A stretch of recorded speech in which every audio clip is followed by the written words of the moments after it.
so many of us, our children aren't even in school yet. We're still in the middle of the summer, and so it's hard to believe that it's already the month of Elul and that Rosh Hashanah is just 2.5 very short weeks away.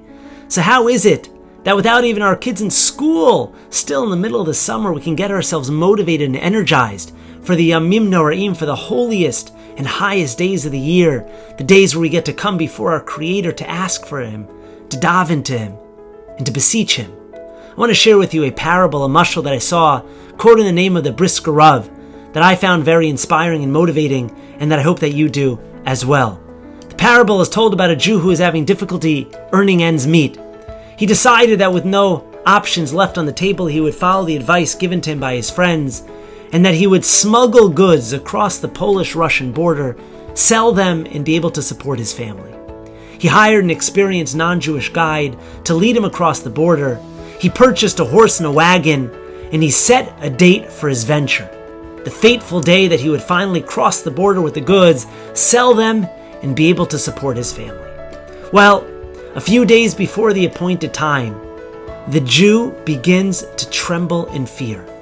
Every night, he's tossing and turning, sleepless nights, contemplating his plight and what would happen to him if he was caught by the authorities. Maybe he would be sent off to Siberia, or worse, untold suffering.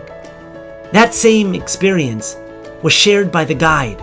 His guide also started experiencing sleepless nights, also started becoming filled with uncertainty as the day before the venture was going to take place. He too was nervous. What would happen if they were caught?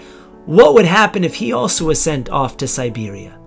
And yet the only one who slept comfortably those nights was not the Jew, and it was not the non-Jewish guide, but rather it was the horse that he hired.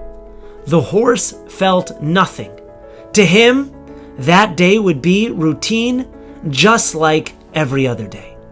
Says the Brisker Rav, that is how we are expected to experience the month of Elul.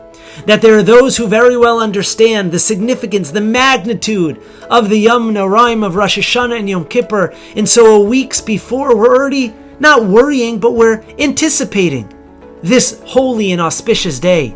There are those who are going to wait until Slichos night, who are going to wake up a week before, and then they're going to realize the significance and the magnitude of what this month and what these days represent. And then he says there are those who are like the horse, who are going to sleep through it all, not realizing what's in store for them. And so Chazal gave us a tool.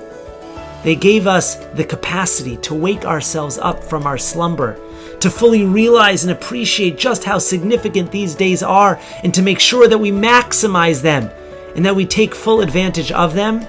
And that is the shofar.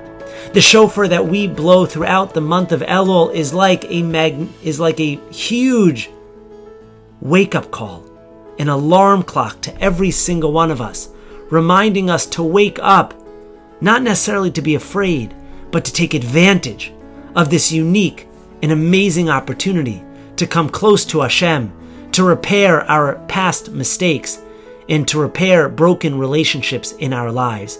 Let's not be like the horse and sleep through it all, but let's use the shofar through the month of Elul to wake ourselves up, to realize the significance of these days, and to make the most of the opportunity that the month of Elul presents us with.